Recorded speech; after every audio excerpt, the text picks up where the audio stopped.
نحمده ونصلي على رسوله الكريم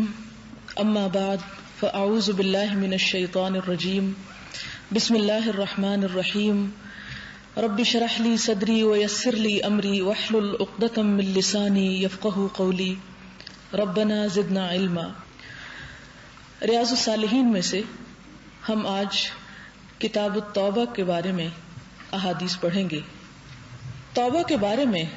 علماء کا اس بات پر اتفاق ہے کہ انسان سے جو گناہ بھی ہو جائے اس پر توبہ کرنا واجب ہے، اس کے لیے ضروری ہے، اور اگر کوئی گناہ اللہ اور بندے کے درمیان ہے تو اس توبہ میں 3 چیزیں شرط ہیں۔ اگر یہ 3 شرطیں نہیں پائی جائیں گی تو توبہ ویلڈ نہیں ہوگی، توبہ قبول نہیں ہوگی۔ پہلی شرط یہ ہے کہ انسان گناہ سے باز آئے، یعنی جو غلط کام کر رہا ہے اسے چھوڑ دے، کیونکہ وہ توبہ کوئی توبہ نہیں کہ انسان یہ سوچے کہ میں غلط کام کر رہا ہوں اور ساتھ ہی زبان سے توبہ توبہ کرے اور عملی طور پر وہ سب کچھ کرتا چلا جائے۔ دوسری بات یہ کہ انسان سے جو گناہ ہوا ہو یا جو غلط کام ہو جائے اس پر نادم ہو، اسے شرمندگی محسوس ہو اور وہ دل و جان سے اس بات کا احساس اور شعور رکھتا ہو کہ میں نے جو کچھ کیا ہے وہ غلط کیا ہے۔ اور تیسرا اس بات کا وعدہ کہ آئندہ وہ کبھی اس گناہ کی طرف نہیں پلٹے گا، پھر یہ کام کبھی نہیں کرے گا۔ تو اس طرح توبہ مکمل ہوتی ہے۔ ان 3 شرائط کے ساتھ جو انسان توبہ کے دروازے سے داخل ہوتا ہے تو اس کے لیے امید کی جاتی ہے کہ اس کی توبہ قبول ہو جائے گی، اللہ تعالیٰ اس پر مہربان ہو جائے گا۔ لیکن اگر گناہ کسی انسان سے متعلق ہے، کسی کا حق مارا گیا ہے، تو اس صورت میں توبہ کے لیے ایک 4تھی شرط بھی شامل ہو جاتی ہے، اور وہ یہ کہ جس کسی کے حق میں جرم کیا ہو اس سے معاف کرائے، اور اگر کسی کا مال لیا ہو ناجائز ناحق تو اس مال کو واپس کر دے، اگر کسی پر کوئی ناجائز تہمت لگائی ہو تو اس سے معافی مانگ لے، اگر کسی کی غیبت کی ہو تو اس صورت میں بھی جس کی گئی ہو اس سے معافی مانگنا ضروری ہے۔ اس آخری شکل میں کہ جب کسی پر کوئی تہمت لگائی ہو یا کسی کی غیبت کی ہو تو اس میں عموماً معافی مانگنے سے معاملہ بگڑنے کا خطرہ بھی ہوتا ہے، کہ جس شخص کو نہیں پتا کہ ہم نے اس کے حق میں کوئی کمی کوتاہی کی ہے، اگر اس سے جا کر اسے بتا کر اسے معافی مانگی جائے گی تو ہو سکتا ہے کہ وہ یہ جان کر معاف کرنے کی بجائے اور زیادہ ناراض ہو جائے اور تعلقات بگڑ جائیں۔ اگر اس قسم کا کوئی خطرہ ہو تو اس صورت میں جس کے حق میں قصور کیا گیا ہو اس کے لیے دعائے استغفار کی جائے، اس کے حق میں خیر اور بھلائی کی جائے کسی بھی طرح سے، تاکہ ہمارے سے جو اس کے لیے کوتاہی ہو گئی وہ معاف ہو جائے۔ اور اگر کوئی تہمت وغیرہ لگائی ہے تو اس کی صفائی بھی لوگوں کے سامنے، یا خاص طور پر جن لوگوں کے سامنے تہمت وغیرہ لگائی گئی ہو جس شخص پر، اس کی صفائی بیان کی جائے اور اس کے لیے اچھے الفاظ ادا کیے جائیں، خواہ وہ انسان کے اپنے نفس کو اور دل کو کتنے ہی ناگوار کیوں نہ ہوں۔ قرآن پاک میں اللہ تعالیٰ سورۃ النور میں توبہ کے بارے میں ارشاد فرماتا ہے، وَتُوبُوا إِلَى اللَّهِ جَمِيعًا أَيُّهَا الْمُؤْمِنُونَ لَعَلَّكُمْ تُفْلِحُونَ کہ توبہ کرو اللہ سے سب مل کر، اکٹھے ہو کر، سارے کے سارے، أَيُّهَا الْمُؤْمِنُونَ اے مومنو، لَعَلَّكُمْ تُفْلِحُونَ تاکہ تم فلاح پا جاؤ۔ مراد یہ ہے کہ کوئی بھی شخص جو ایمان لے آئے، اس کا صرف ایمان لے آنا اس بات کے لیے کافی نہیں کہ وہ اگر کوئی غلطی اور لغزش اور گناہ اس سے ہو جاتا ہے تو صرف اس کا ایمان اس کے لیے توبہ کا سبب بن جائے گا، یا توبہ کرنا اس کے لیے ضروری نہیں، اس کے لیے ضروری ہے۔ اور یہاں اسی لیے فرمایا گیا کہ سب کے سب توبہ کرو، کوئی شخص بھی ایسا نہیں جو یہ کہے کہ توبہ تو گناہگاروں کے لیے ہے اور میں تو بہت نیک انسان ہوں، نہیں، سب کرو۔ دوسرا اس آیت میں ہمیں یہ پتہ چلتا ہے کہ اکٹھے مل کر توبہ کرنا، توبہ استغفار کی دعا مانگنا، یہ بھی جائز ہے، اس میں کوئی بدعت کی بات نہیں۔ عموماً لوگ اس بارے میں شک کرتے ہیں کہ جب ایک شخص دعا مانگتا ہے یا سب مل کر دعا مانگتے ہیں تو کیا یہ طریقہ مسنون بھی ہے یا نہیں۔ تو یہاں پر دیکھتے ہیں کہ اللہ تعالیٰ خاص طور پر حکم دے رہے ہیں کہ اے ایمان والو اللہ سے سب مل کر توبہ کرو. یعنی ایک معنی اس کا یہ بنتا ہے کہ سب مل کر اکٹھے ہو کے توبہ کرو. اس کی کیا حکمت ہے کہ اس میں اگر ایک شخص دعا مانگ رہا ہے اور باقی سب آمین کہہ رہے ہیں تو معلوم نہیں کہ کس کی آمین فرشتوں کی آمین کے موافق ہو جائے اور اللہ تعالیٰ اسے قبولیت بخش دے، اور یوں ایک کی آمین کی وجہ سے باقی سب کی بھی بخشش اور مغفرت ہو جائے. سورۃ ہود میں فرمایا استغفروا ربکم ثم توبوا الیہ، اپنے رب سے بخشش مانگو، گناہوں کی استغفار کرو، ثم توبوا الیہ، پھر اس کی طرف توبہ کرو، اس کی طرف رجوع کرو، اس کی طرف پلٹ آؤ. سورۃ تحریم میں فرمایا یا ایھا الذین آمنوا توبوا الی اللہ توبۃ نصوحا، اے لوگو جو ایمان لائے ہو اللہ کی طرف سچی توبہ کرو، خالص توبہ کرو اور پکی توبہ کرو. نصوحا کا لفظ نصح سے نکلا ہے، نون صاد ح سے، جس کا مطلب ہے خالص. خالص شہد جو موم وغیرہ سے پاک ہو اس کے لیے بھی اصل الناصح کہا جاتا ہے. اسی طرح کپڑے کو جو پیوند وغیرہ لگاتے ہیں اس کو نصاحت الثوب کہتے ہیں کہ اگر کہیں سے کپڑا پھٹ جائے یا کوئی ٹکڑا اتر جائے تو دوبارہ اسی قسم کا ٹکڑا وہاں رکھ کے اسے رفو کر دیا جائے، اسے جوڑ دیا جائے. تو عربی زبان میں اس کے لیے بھی نصاحت الثوب استعمال ہوتا ہے. تو گناہ بھی دراصل انسان کے ایمان میں، اس کے آخرت کے بہترین انجام میں خلل کا باعث ہوتی ہے، نقصان کا باعث ہوتی ہے. لہذا اس گناہ سے توبہ کرنا، اس خطا سے توبہ کرنا اس چیز کو، اس ایمان کو یا انجام کو پھر ویسے کا ویسا کر دیتا ہے جیسے کہ وہ گناہ سے پہلے ہوتا ہے. اس باب میں کچھ احادیث ہم دیکھتے ہیں. پہلی حدیث بخاری کی ہے، وعن ابی ہریرہ رضی اللہ عنہ قال سمعت رسول اللہ صلی اللہ علیہ وسلم یقول واللہ انی لاستغفر اللہ واتوب الیہ فی اليوم اکثر من 70 مرۃ، رواہ البخاری. حضرت ابو ہریرہ سے روایت ہے کہ میں نے رسول اللہ صلی اللہ علیہ وسلم سے سنا ہے، فرماتے تھے کہ خدا کی قسم میں اللہ سے بخشش مانگتا ہوں اور دن میں 70 مرتبہ سے زیادہ توبہ کرتا ہوں. یہ اللہ کے پیارے حبیب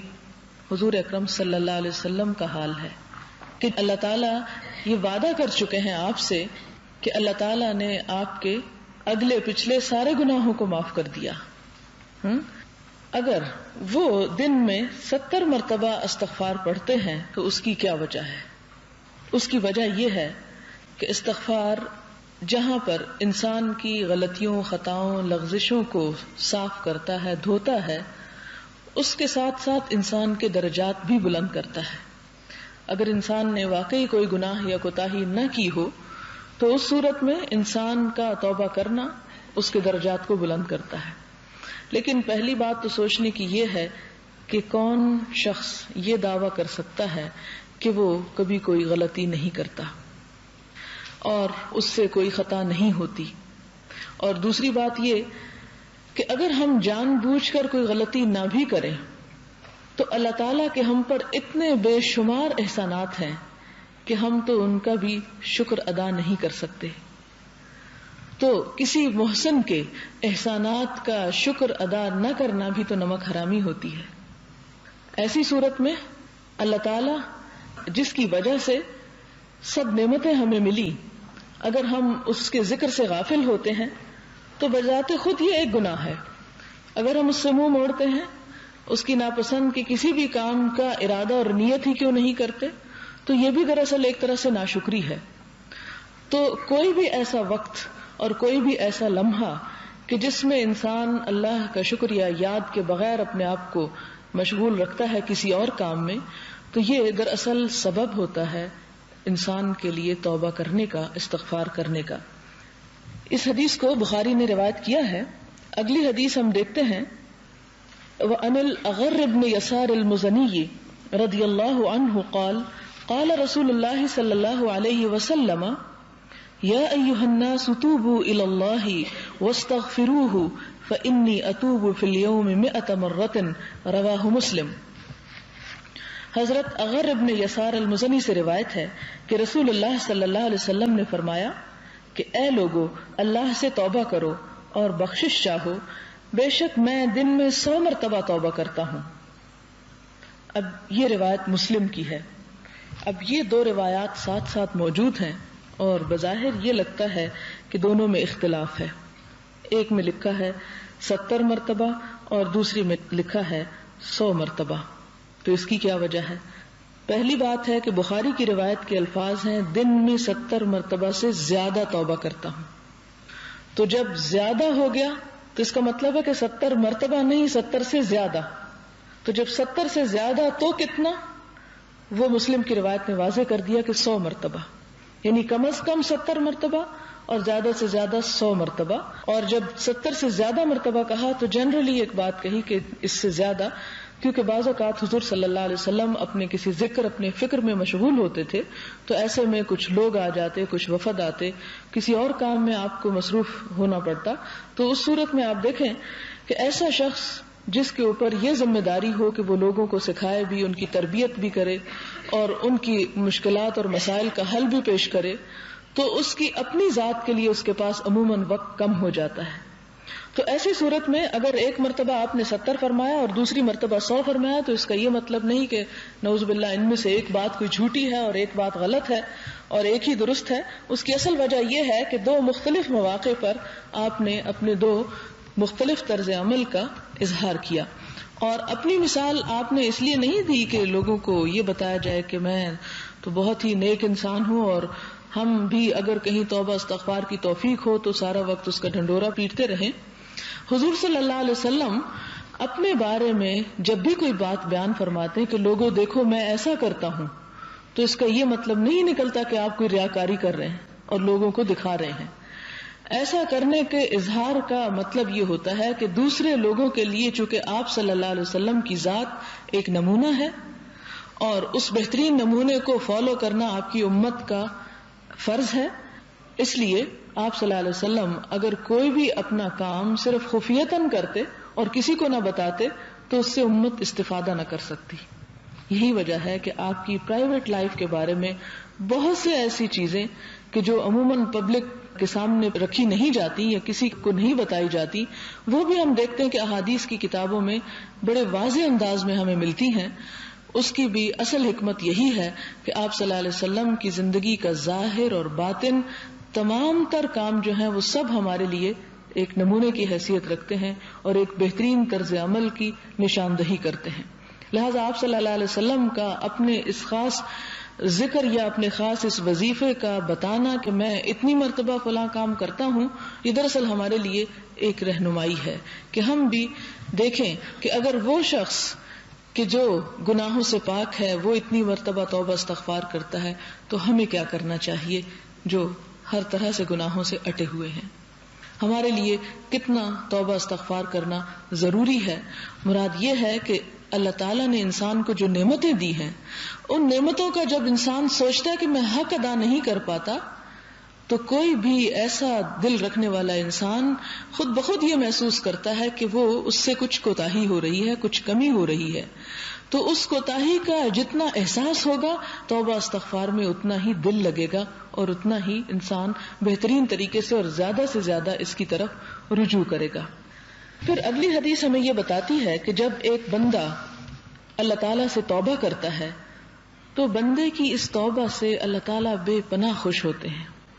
اللہ تعالیٰ کو بندے کا توبہ کرنا بہت ہی خوش کرتا ہے. حدیث ہے وَأَنْ أَبِي حَمْزَةَ أَنَسْ بْنِ مَالِكٍ الْأَنصَارِيِّ خَادِمِ رَسُولِ اللَّهِ صَلَّى اللَّهُ عَلَيْهِ وَسَلَّمَ رَضِيَ اللَّهُ عَنْهُ قَالَ رَسُولُ اللَّهِ صَلَّى اللَّهُ عَلَيْهِ وَسَلَّمَ لَلَّهُ أَفْرَحُ بِتَوْبَةِ عَبْدِهِ مِنْ أَحَدِكُمْ سَقَطَ عَلَى بَعِيرِهِ وَقَدْ أَضَلَّهُ فِي أَرْضٍ فَلَاتٍ متفق علیہ. متفق علیہ یعنی بخاری اور مسلم کی اس روایت کا مطلب یہ ہے کہ ابو حمزہ جو حضرت انس بن مالک کی کنیت ہے، جو حضور صلی اللہ علیہ وسلم کے خادم تھے رضی اللہ عنہ،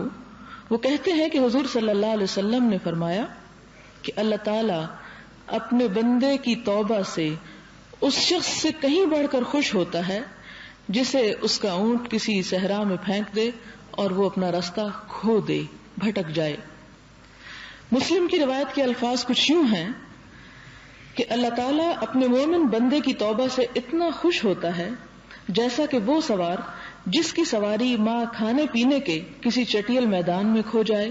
اور وہ مایوس ہو کر ایک درخت کے نیچے سو جائے، جب آنکھ کھلے تو دیکھے کہ وہ سواری کھڑی ہے، پس وہ سوار لگام پکڑ کے خوشی کی شدت میں یوں کہنے لگے کہ اے اللہ تو میرا بندہ ہے، میں تیرا رب ہوں، اور یہ غلطی انتہائی مسرت کے عالم میں اس سے سرزد ہو. یعنی ایک انسان خوشی کے مارے اپنے حواس کھو بیٹھے، اور شاید یہاں بیٹھ کر تو ہمیں اس شخص کی خوشی کا اندازہ نہ ہو پا رہا ہو، لیکن کبھی سوچیں کہ آپ کی کوئی ایسی چیز جو آپ کو بہت پسند ہو یا آپ کی بہت ضرورت کی ہو اور کھو جائے، اور آپ اسے ڈھونڈ ڈھونڈ کر پاگل ہو جائیں، اور جب نہ ملے تو تھک ہار کے بیٹھ جائیں، اور اٹھے تو اچانک وہ سامنے نظر آ جائے، تو آپ سوچیں کہ آپ کی خوشی کا کیا عالم ہوگا. اور یہ تو انسان کی خوشی گھر میں بیٹھے بٹھائے ہوتی ہے، لیکن اگر کسی ایسے جنگل اور صحرا میں ہے کہ جس جانور پر وہ سواری کرے گا اور جس پر اس کا کھانا پینا سب کچھ لدا ہے، وہ سب لے کے غائب ہو جائے کہیں، تو انسان کے لیے سوائے موت کے اور کوئی راستہ نظر نہیں آتا. ایسے میں اگر اسے وہ اونٹنی واپس مل جائے تو گویا اسے زندگی واپس مل گئی. انسان کے لیے اس کی زندگی سے بڑھ کر پیاری اور عزیز چیز کچھ نہیں. جب انسان یہ محسوس کرتا ہے کہ اس کی زندگی اسے واپس مل گئی ہے، تو ایسے میں خوشی کا جو عالم ہے اس کا اظہار اللہ تعالیٰ کچھ یوں فرماتے ہیں کہ جس طرح ایک زندگی سے نا امید اور ہارے ہوئے انسان کو جب زندگی کی خبر مل جائے تو وہ خوش ہوتا ہے، اللہ تعالیٰ اس سے بھی زیادہ خوش ہوتا ہے اس بندے سے جو گناہوں کے بعد اللہ کی طرف لوٹ آئے، پلٹ آئے، اس سے توبہ کرے، اس کی طرف رجوع کر لے. پھر اسی طرح اللہ تعالیٰ ہر وقت اپنے بندے کا منتظر رہتا ہے کہ میرا بندہ کس وقت میری طرف آتا ہے، دن کو آتا ہے یا رات کو آتا ہے. اس کے بارے میں حضور صلی اللہ علیہ وسلم نے فرمایا ان اللہ تعالی یبسط یدہ باللیل لیتوب مسیء النہار ویبسط یدہ بالنہار لیتوب مسیء اللیل حتی تطلع الشمس من مغربها رواہ مسلم. حضرت ابو موسیٰ الاشعری سے روایت ہے، وہ نبی صلی اللہ علیہ وسلم سے روایت کرتے ہیں کہ فرمایا کہ اللہ تعالیٰ اپنا ہاتھ رات کو پھیلاتا ہے تاکہ دن کا گناہگار توبہ کر لے، اور اپنا ہاتھ دن کو پھیلاتا ہے تاکہ رات کا گناہگار توبہ کر لے، یہاں تک کہ سورج اپنے ڈوبنے کی جگہ سے نکلے. مراد یہ کہ آپ خود سوچیں، جب ہم رات کو سوتے ہیں تو ذرا اپنے ذہن میں یہ سوچنا چاہیے کہ میرا رب تو اس وقت میری توبہ کا منتظر ہے، اور کیا میں رب سے منہ موڑ کر سو جاؤں؟ اور جب دن نکلے تو اس وقت پھر سوچے انسان کہ میرا رب تو مجھے اپنی طرف بلاتا ہے، کیا میں اس سے منہ موڑ جاؤں؟ نہیں، ایسا نہیں کرنا ہوگا، بلکہ انسان کو ہر دن ساتھ ساتھ اپنے گناہوں کی معافی مانگتے رہنا چاہیے، اس لیے کہ اللہ تعالیٰ کا جو کرم اور لطف اور رحمت ہماری طرف جب متوجہ ہوتی ہے صبح کے اوقات میں یا شام کے اوقات میں، اس سے فائدہ اٹھانا چاہیے، اسے یوں خالی نہیں جانے دینا چاہیے، اس موقع کو ضائع نہیں کرنا چاہیے، کیونکہ ایسا نہ ہو کہ یہی مواقع قیامت کے دن ہمارے لیے حسرت کا باعث ہوں، اور اللہ تعالیٰ سے جب انسان رو چیخ پکار کے اس وقت کہے کہ اللہ معاف کر دے اور اس جہنم میں نہ پھینک، تو اس وقت اللہ تعالیٰ اگر ہمیں بتائے کہ دیکھو میں نے تو تمہیں بتایا تھا دنیا میں کہ اگر رات کو غلطی ہو جائے تو صبح معاف کر دوں گا اگر مانگو گے تو، اور اگر دن کو ہو جائے تو رات کو معاف کر دوں گا، ان مواقع کو تم نے ضائع کیوں کیا؟ ان کو کس آسرے اور کس بھروسے پہ چھوڑے رکھا؟ لہذا ان مواقع سے فائدہ اٹھانا ہم سب کا فرض ہے. اگلی حدیث ہمیں بتاتی ہے کہ توبہ کا دروازہ قیامت تک کے لیے کھلا رہے گا. عن ابی ہریرہ رضی اللہ عنہ قال قال رسول اللہ صلی اللہ علیہ وسلم من تاب قبل ان تطلع الشمس من مغربها تاب اللہ علیہ. حضرت ابو ہریرہ سے روایت ہے رضی اللہ عنہ کہ حضور صلی اللہ علیہ وسلم نے فرمایا اللہ تعالیٰ اس بندے کی توبہ اس وقت تک قبول کرتا رہے گا جو اس کی طرف توبہ کرے جب تک کہ سورج مغرب سے طلوع نہ ہو جائے. آپ کو معلوم ہے کہ مغرب سے سورج طلوع ہونا اس وقت ہوگا جب قیامت بالکل قریب ہوگی، اور قیامت کے آنے کی نشانیوں میں سے ایک نشانی یہ ہے کہ سورج جہاں غروب ہوگا وہیں سے طلوع ہوگا، اور اس وقت لوگ سمجھیں گے کہ اب دنیا کا نقشہ بدلنے لگا ہے اور کوئی بڑا حادثہ ہونے لگا ہے. تو جو لوگ آخرت کو نہ مانتے ہوں گے وہ بھی آخرت کے اوپر یقین کر لیں گے، لیکن اس وقت کا یقین انسان کو کچھ فائدہ نہ دے گا اور اس کی توبہ قبول نہیں ہوگی. اور اس سے پہلے پہلے اگر انسان توبہ کرتا ہے تو اس وقت تک اس کی توبہ قبول کی جاتی رہے گی. ایک اور حدیث میں آپ صلی اللہ علیہ وسلم نے فرمایا عن ابی عبد الرحمن عبد اللہ بن عمر بن الخطاب رضی اللہ عنہما عن النبی صلی اللہ علیہ وسلم قال ان اللہ عز وجل يقبل توبة العبد ما لم يغرغر رواہ الترمذی وقال ھذا حدیث حسن. حضرت ابو عبد الرحمن عبداللہ بن عمر بن الخطاب رضی اللہ عنہما سے روایت ہے کہ حضور صلی اللہ علیہ وسلم نے فرمایا اللہ تعالیٰ مومن بندے کی توبہ اس وقت تک قبول کرتا ہے جب تک کہ خرخراہٹ شروع نہ ہو جائے، یعنی موت کے وقت تک، جان کنی کا عالم شروع نہ ہو جائے یا سکرات موت کا سلسلہ شروع نہ ہو جائے، جب تک انسان کی توبہ قبول ہوتی رہتی ہے. اب یہاں دو چیزیں ہم نے ساتھ ساتھ پڑھی، ایک تو یہ کہ سورج کے مغرب سے طلوع ہونے تک، اور دوسرا ہے انسان کی موت کے وقت جو گلے سے وہ آواز نکلنے لگتی ہے جب سانس کی ڈور ٹوٹنے لگتی ہے. تو ان دو اوقات تک مراد یہ ہے کہ اگر ایک شخص جس کی زندگی میں قیامت نہیں آتی تو اس کی توبہ کی مہلت اور مدت کیا ہے؟ موت کے حالات کا شروع ہونا، جان کنی کا وقت شروع ہونا. اور دوسرا وہ شخص کہ جو عام موت نہیں مرتا لیکن اس کی زندگی میں قیامت کی علامات اور نشانیاں شروع ہو جاتی ہیں، تو اس شخص کو اس دن تک جب تک کہ سورج مغرب سے طلوع نہ ہو جائے توبہ کی مہلت دی جاتی ہے. لیکن اس کا یہ مطلب نہیں کہ انسان یہ سوچتا رہے کہ ابھی تو میں جوان ہوں اور ابھی مجھے بہت سے غلط کام کرنے کی مجبوری ہے اور پھر جب یہ سب کچھ ٹھیک ہو جائے گا تو میں توبہ کر لوں گا، یا یہ کہ جب مجھے حج پہ جانے کا موقع ملے گا یا کوئی اور خاص نیکی کرنے کا موقع ملے گا تو اس وقت توبہ ہو جائے گی. نہیں، اس انسان کو کچھ معلوم نہیں کہ موت کس عالم میں آتی ہے، کس حال میں آتی ہے، اور کیا ہماری اس جوانی کے بعد بڑھاپے کی وہ عمر ہمیں نصیب بھی ہوتی ہے کہ جس کے بارے میں ہم پلان کرتے ہیں کہ وہ تو بس پھر اللہ کے لیے ہی ہوگی. اچھی زندگی دنیا کے لیے جو تھوڑے دن کی ہے، اور کمتر اور حقیر اور بیکار زندگی جس میں انسان کچھ کرنے کے قابل نہ رہے وہ خدا کے لیے وقف. تو پھر سوچنا چاہیے کہ خدا سے بھی ہمیں کیسی جزا کی توقع ہے کہ اسے ہم اپنے زبان حال سے یہ کہہ رہے ہیں کہ تو بہترین انعام اپنے ان بندوں کو دینا جو اپنی بہترین زندگی تیرے کام میں لگاتے ہیں، اور جو بچا کھچا ہو وہ ہمیں دینا اس لیے کہ ہمارے پاس تو تیری عبادت کے لیے وہی زندگی کا بچا کھچا وقت ہے. حالانکہ حقیقت یہ ہے کہ انسان کو اس بچے کھچے وقت کا بھی کچھ اندازہ نہیں کہ وہ بھی اسے نصیب ہوتا ہے یا نہیں. اس لیے کہ ہر دور میں ایسا رہا ہے کہ موت کا وقت کسی کو معلوم نہیں، مگر خاص طور پر ہمارے ہاں جس انداز سے موتیں ہو رہی ہیں کہ انسان بیٹھا ہے اور اٹھنے کی ہمت نہیں ہوئی، سویا ہے تو جاگنے کی توفیق نہیں ہوئی، بازار میں نکلا ہے تو گھر لوٹنے کی توفیق نہیں ہوئی. تو ایسی صورتحال میں جبکہ زندگی اتنی غیر بھروسہ اور ناقابل یقین چیز ہو چکی ہے، اس میں انسان کو توبہ کی طرف جتنا جلد ہو سکے رجوع کر لینا چاہیے.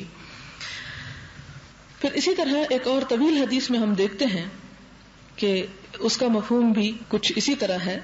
کہ توبہ کا دروازہ بہت وسیع ہے، بہت بڑا،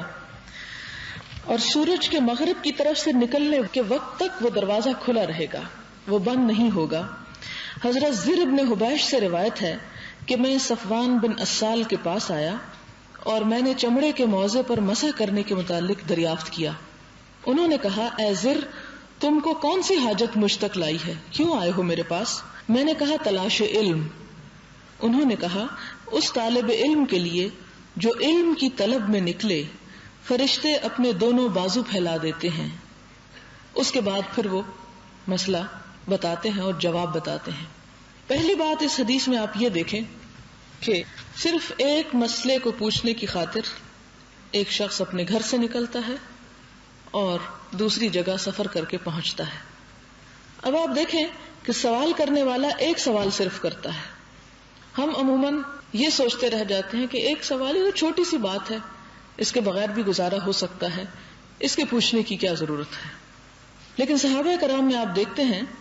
کہ ان کے ہاں چھوٹی چھوٹی باتیں بھی بہت اہم تھیں، کیونکہ حضور صلی اللہ علیہ وسلم نے فرمایا کہ چھوٹی سی نیکی کو بھی حقیر نہ سمجھو، خواہ تمہارا اپنے بھائی کو دیکھ کے مسکرانا ہی کیوں نہ ہو. اور یہ تو پھر انسان کی عبادات سے متعلق ہے. ہم ایسی باتوں کو چھوٹا سمجھتے ہیں لیکن عمل کرنے والے چھوٹا نہیں سمجھا کرتے. یہاں ہمیں ایک اور بات یہ پتہ چلتی ہے کہ صحابہ کرام مفتی نہیں ہوا کرتے تھے کہ کسی نے سوال پوچھا تو انہوں نے کہا حلال ہے، حرام ہے، جائز ہے، ناجائز ہے اور بس. بلکہ ہم یہ دیکھتے ہیں کہ وہ پوچھنے والے کو مزید انکریج کرتے ہیں، اسے اور شوق دلاتے ہیں. اس سے پوچھتے ہیں کہ تم آئے کیوں ہو، کیسے آنا ہوا؟ تو بتاتے ہیں کہ ایک مسئلہ پوچھنے آیا ہوں. تو بجائے اس کے کہ چھوٹتے ہی مسئلے کا جواب دے دیتے، پہلے اسے یہ بتاتے ہیں کہ جو شخص علم کی طلب میں گھر سے نکلتا ہے، اور یہ علم ضروری نہیں کہ بہت بڑی بڑی کتابوں کا ہو، ایک سوال یہ بھی علم کا حاصل کرنا ہے، علم کا پوچھنا ہے. تو جو شخص اس نیت سے گھر سے نکلتا ہے، فرشتے اپنے دونوں بازو، اور ایک جگہ پر آتا ہے اپنے پر جو ہیں وہ اس شخص کے لیے پھیلا دیتے ہیں، محبت سے، شوق سے، اس شخص کے احترام میں، اس کی قدردانی کرتے ہوئے. یہاں سے ہمیں پتہ چلتا ہے کہ اسلام نے علم کے حصول کے لیے کتنے انعامات اور کتنی انکریجمنٹ رکھی ہے. جیسے کہ آپ سب جانتے ہیں کہ حضور صلی اللہ علیہ وسلم پر پہلی وحی جو اتری وہ بھی یہی تھی، اقرا، پڑھو، اقرا بسم ربک الذی خلق. لیکن افسوس سے یہ کہنا پڑتا ہے کہ امت مسلمہ اسی اندازے سے اور اسی کثرت کے ساتھ جاہل ہے، دین کے معاملات میں بھی اور دنیا کے معاملات میں بھی. کیونکہ وہ تمام علم جس سے انسانیت کو فائدہ ہوتا ہو، خواہ وہ دنیا کا ہو خواہ وہ دین کا، اسلام ان دونوں کو علم کہتا ہے. کیونکہ ہمارے ہاں وہ خانوں میں بانٹ دیا گیا نا، یہ دنیا کا علم ہے اور یہ تو صرف برائے دنیا ہے، اور یہ آخرت کا علم ہے. لہذا آخرت کا علم یا دین کا علم سیکھنے پر تو ثواب ہے، لیکن جو دنیا کا علم حاصل کرے گا اس کو کوئی ثواب نہیں، اور اس کی وجہ سے ہم کوئی محنت بھی اس کام میں نہیں کرتے اور دل نہیں لگاتے، اور سمجھتے کہ شاید یہ بیکار کی چٹی ہے جو ہم پہ پڑ گئی ہے. حالانکہ آپ دیکھتے ہیں کہ اللہ تعالیٰ نے حضرت آدم علیہ السلام کو جب دنیا میں بھیجا تو بھیجنے سے پہلے کون سا علم دیا؟ پیدا کرنے کے بعد کائنات کا علم، اپنے ذکر کا، اپنے نام کا، عبادات کا، ہدایت کا علم نہیں دیا. ہدایت کا علم کب ملا؟ جب دنیا میں بھیجا گیا. آپ دیکھتے ہیں کہ اس علم کی بنیاد پر انسان فرشتوں سے جیت گیا، علم کائنات کی بنیاد پر. لیکن اسے وہیں پر احساس دلایا گیا کہ فرشتوں سے جیتنا آسان ہے، شیطان سے جیتنا مشکل، اور شیطان سے جیتنے کے لیے علم ہدایت حاصل کرنا ضروری ہے. اور انسان کو پوری طرح اس علم کا محتاج اور اس کی ضرورت کا احساس دلا کر دنیا میں بھیجا گیا. اور پھر فرمایا کہ فَإِمَّا يَأْتِيَنَّكُم مِّنِّي هُدًى فَمَن تَبِعَ هُدَايَ فَلَا خَوْفٌ عَلَيْهِمْ وَلَا هُمْ يَحْزَنُونَ، کہ اگر میری طرف سے تمہارے پاس کوئی ہدایت آئے تو جو اس ہدایت کی تابعداری کرے گا اس پر کوئی خوف اور کوئی غم نہیں ہوگا. لہذا اب ہمارا مقابلہ شیطان کے ساتھ ہے. اور فرشتوں کو تو سجدہ کروا دیا گیا، وہ تو ہمارے آگے مسخر کر دیے گئے. شیطان نے انکار کیا اور وہ ہمارا سب سے بڑا مخالف، ہر وقت ہمارے خون کے ساتھ گردش کر رہا ہے، کسی وقت پیچھا نہیں چھوڑتا، نہ سوتے نہ جاگتے، نہ عبادت کے عالم میں اور نہ دنیا کے کسی کام میں. اور اس سے جیتنا ہی دراصل پھر انسانیت کی جیت ہے. اگر وہ اپنے دشمن سے، کیونکہ انسان کے پاس عقل ہے، تو صرف یہ عقل اس سے نہیں جتوا سکتی انسان کو، اس عقل کے ساتھ علم ہدایت ضروری ہے. لہٰذا یہاں سے ہم دیکھتے ہیں کہ اللہ تعالیٰ نے دونوں طرح کے علم انسان کے لیے ضروری قرار دیے، اور ان دونوں علوم میں اگر انسان محنت کرتا ہے، کوشش اور جد و جہد کرتا ہے، تو وہ اللہ کے ہاں عبادت کے درجے میں ہے، خواہ وہ علم جو دنیا میں کسی کے فائدے کا ہو اور خواہ وہ جو کسی کی آخرت کے فائدے کے لیے ہو. اب یہاں پر یہ بتایا گیا کہ جو شخص علم کے لیے گھر سے نکلتا ہے، فرشتے اپنے دونوں بازو پھیلا دیتے ہیں، یعنی اس کے آگے اپنے پر بچھاتے ہیں، اور شیطان اس موقع پر انسان کے پیچھے ہو لیتا ہے. ہو سکتا ہے نکلے کوئی علم حاصل کرنے کی غرض سے اور راستے میں کوئی اور دلکش چیز دیکھ کے وہیں پر الجھ کر رہ جائے اور وہاں جانا ہی بھول جائے. کیونکہ شیطان تو اس وقت اور بھی زیادہ حملہ آور ہوتا ہے کہ نہیں ابھی سو جاؤ، ابھی رہنے دو، ابھی چھوڑو، اگلی مرتبہ پھر صحیح، کبھی ابھی بڑی عمر پڑی ہے، بہت سیکھنا ہے، سیکھ لیں گے، اتنی کیا جلدی ہے. تو اللہ تعالیٰ اپنے رسول صلی اللہ علیہ وسلم کے ذریعے اس طرح کی باتیں جب ہمیں پہنچاتے ہیں تو وہ ایکچولی ہمیں پرووک کرنا ہوتا ہے کہ نکلو تم. کیونکہ ہم میں سے بہت سے لوگ ہیں جو کہتے ہیں ہمارے گھر میں بہت سی کتابیں اور ہم وہیں بیٹھ کے پڑھ سکتے ہیں، بہت کچھ جان سکتے ہیں. حالانکہ بہت سی چیزیں ایسی ہوتی ہیں کہ جو صرف پڑھنے سے انسان نہیں سیکھتا، جب تک کہ کسی اور سے سیکھ کر یا پوچھ کر اپنے آپ کو پوری طرح اس پر مطمئن نہ کر لے. پھر وہ پوچھتے ہیں کہ سوال یہ ہے کہ انسان اگر رفع حاجت کے بعد چمڑے کے موزے اگر اس نے پہن رکھے ہیں اور رفع حاجت کرتا ہے تو اس کے بعد کیا مسح کیا جا سکتا ہے؟ انسان وضو کرے تو اس کے بارے میں میرے دل میں کھٹک ہے. آپ نبی صلی اللہ علیہ وسلم کے ساتھیوں میں سے ہیں، اس لیے میں آپ سے پوچھنے آیا ہوں، کیا آپ نے اس کے بارے میں کچھ سنا ہے؟ کہا ہاں. وہ جواب دیتے ہیں، جب ہم سفر کی حالت میں ہوتے تھے تو ہم کو حکم دیتے تھے کہ 3 دن اور 3 راتیں چمڑے کے موزے رفع حاجت اور سونے کے بعد اتارنے کی ضرورت نہیں، ان پر صرف مسح کر لینا کافی ہے، سوائے جنابت کی صورت میں کہ اس وقت انہیں اتارنا چاہیے، کیونکہ غسل کی ضرورت ہوتی ہے، اور جب غسل انسان کرے تو غسل اس وقت تک نہیں ہو سکتا جب تک کہ اپنے تمام لباس کو یا جوتوں وغیرہ کو اتار نہ دے. عام حالات میں اگر کوئی شخص وضو کرنے کے بعد موزے پہن لیتا ہے تو سفر کی حالت میں 3 دن اور 3 راتیں اتارنے کی ضرورت نہیں، اور اگر حضر میں ہے یعنی گھر میں ہے تو 1 دن اور 1 رات یعنی 24 آورز کے لیے اسے پہن سکتا ہے. پھر انہوں نے کہا، اچھا آپ نے محبت کے بارے میں کچھ سنا ہے کہ حضور صلی اللہ علیہ وسلم نے کیا فرمایا؟ کہا ہاں، ہم رسول اللہ صلی اللہ علیہ وسلم کے ساتھ کسی سفر میں تھے، ہم آپ کے پاس تھے کہ ایک اعرابی نے آپ کو بلند آواز سے پکارا، یا محمد صلی اللہ علیہ وسلم. بس آپ نے اسی آواز کی طرح جواب دیا، یعنی آپ نے بھی زور سے جواب دیا. کیا کہتے ہو؟ میں نے اس سے کہا، ارے نیک بخت، ذرا اپنی آواز کو آہستہ کرو، تم حضور صلی اللہ علیہ وسلم کی خدمت میں ہو اور آپ کے پاس زور سے بولنے کی ممانعت ہے. کہا میں اپنی آواز کو آہستہ نہ کروں گا. کیوں؟ اس لیے کہ اعرابی بدو اجڑ جاہل گنوار لوگ تھے، انہیں علم اور کسی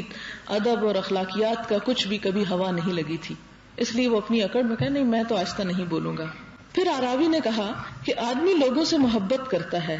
اور وہ ان کے مرتبے کا نہیں ہوتا، یعنی نیک لوگوں سے محبت کرتا ہے لیکن خود نیک نہیں ہوتا اس درجے کا.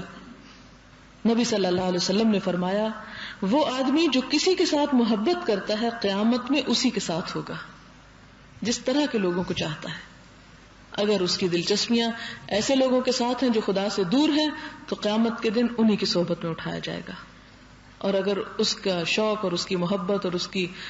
دوستی ایسے لوگوں کے ساتھ ہے جو خدا سے قریب ہیں تو قیامت کے دن انہی کے ساتھ شامل کر دیا جائے گا، خواہ وہ ان جیسا عمل اور درجے میں بلند نہ بھی ہو. تو اس میں اس اعرابی نے اسی لیے شاید یہ بات پوچھی ہو کہ ہم علم اور عمل میں حضور صلی اللہ علیہ وسلم اور ان کے ساتھیوں کے مرتبے پر تو نہیں پہنچ سکتے لیکن محبت ضرور رکھتے ہیں، تو ایسی صورت میں پھر ہمارا کیا ہوگا؟ تو آپ صلی اللہ علیہ وسلم نے اس کو خوش کر دینے والی بات سنائی. پھر رسول اللہ صلی اللہ علیہ وسلم نے اسی سلسلے گفتگو میں مغرب کے دروازے کا ذکر کیا کہ اس کی چوڑائی کی مسافت، یا یوں فرمایا کہ ایک سوار اس کی چوڑائی میں 40 یا 70 سال چلے گا.